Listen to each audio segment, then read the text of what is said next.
नमस्कार, मैं आसमीन आज राजकीय कन्या प्राथमिक पाठशाला डाणी जेठान में होने वाले उत्सव रामलीला की कथावाचक के रूप में उपस्थित हूँ। हम आज रामलीला में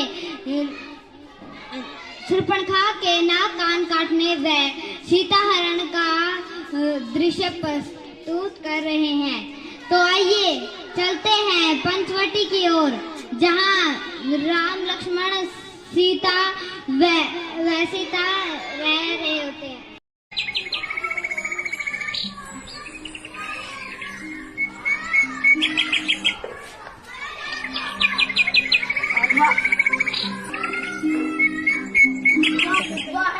कितना सुंदर पुरुष है और बलशाली भी प्रतीत हो रहे हैं।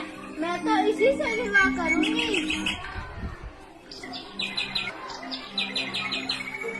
हे रुकराज, मैं तुम्हें नहीं जानती, मैं तुमसे विवाह करना चाहती हूँ। तुम मेरी इच्छा पूरी करो, मुझे अपनी पत्नी के रूप में स्वीकार करो।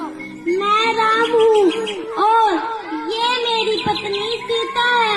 मेरा विवाह तो हो चुका है। आप कौन हैं? मैं रावण और कुंभकर्ण के पुत्री हूँ। मैं आपके रंग रूप व शौर्य से अधिक प्रभावित हुई हूँ, इसलिए आपसे विवाह करना चाहती हूँ। मैं तो पहले से शादीशुदा हूँ, आपसे विवाह नहीं कर सकता। राम तो मुझसे विवाह नहीं कर, तुम भी मुझसे विवाह कर लो। मैं तो श्री राम का दास हूँ, मुझसे विवाह करके तुम दासी बन जाओगी। तुम यहाँ से चली जाओ। या तो आप सबसे मुझसे विवाह करें, या अपने भाई को मुझसे विवाह करने के लिए कहे।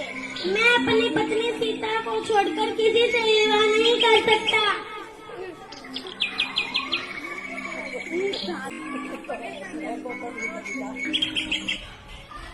अपनी समस्या की जड़ यही है।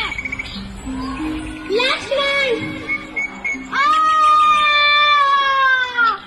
नाक और कान कटने के बाद शूर्पणखा उसी जंगल में रह रहे सौतेले भाई खर और दूषण के पास जाती है और सारी व्यथा सुनाती है।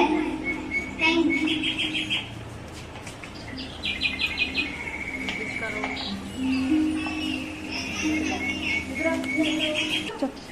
भैया, भैया, भैया। बहन, तुम्हारी दशा किसने की? हमें बताओ, हम उसका सर धड़ से अलग कर देंगे।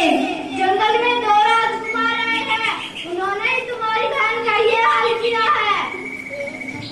हमें उनके पास ले चलो, हम उन्हें सजा देंगे। चलो।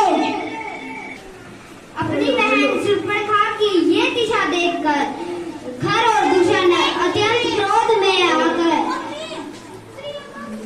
सेना को राम और लक्ष्मण को मारने के लिए निकल पड़ते हैं। तुम्हारा इतना साहस कि तुमने मेरी बहन शूर्पणखा के नाक और कान काट दिए। अभी हम लोग पहुंचा देंगे।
सीता हरण के लिए एक योजना बनाता है।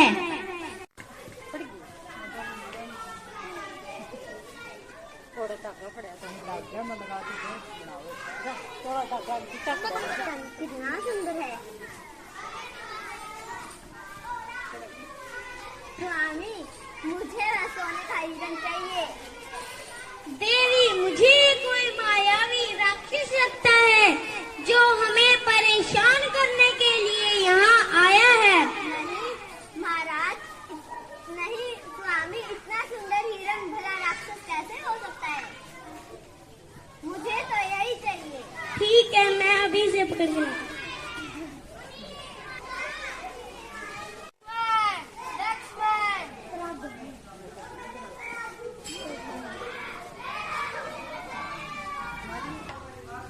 लक्ष्मण, बहुत देर हो गई, तुम्हारे भैया अभी तक नहीं आए। मुझे किसी अनिष्ट की आशा हो रही है, तुम जल्दी जाओ और उन्हें ढूंढकर लाओ।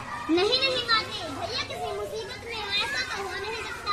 स्वयं मुसीबत ही उनसे डरती है। लक्ष्मण, बातें मत बनाओ, यह मेरा आदेश है कि तुम जल्दी जाओ और उन्हें ढूंढकर लाओ। ठीक है माते, मैं आपके आदेश को मानने से इनकार तो नहीं कर सकता, लेकिन मैं जब तक वापिस नहीं आऊँ, आप इस रेखा से आगे नहीं आए।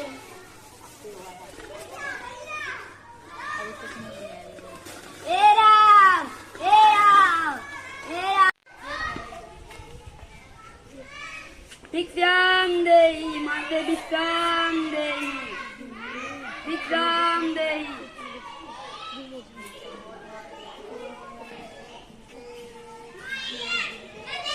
यदि भिक्षा देनी है तो बाहर आके दो। मैं इस रेखा को पार करके बाहर नहीं आ सकती। यदि नहीं तुम भिक्षा बाहर आके भिक्षा नहीं दोगी तो मैं खाली ही चला जाऊंगा और फिर तुम्हें एक साधु को खाली हाथ भेजने का पाप लगेगा। नहीं नहीं महाराज, मैं आपको नाराज नहीं कर सकती।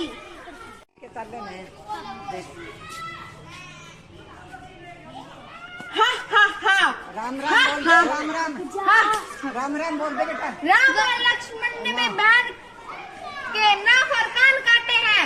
अब मैं तुमसे विवाह करके अपना बदला पूरा करूंगा।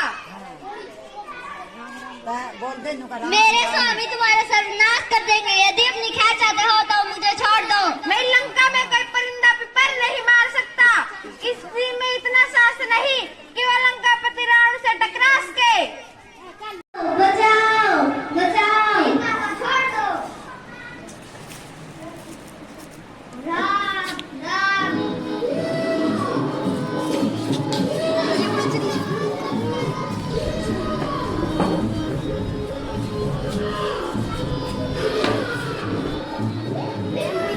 देखिए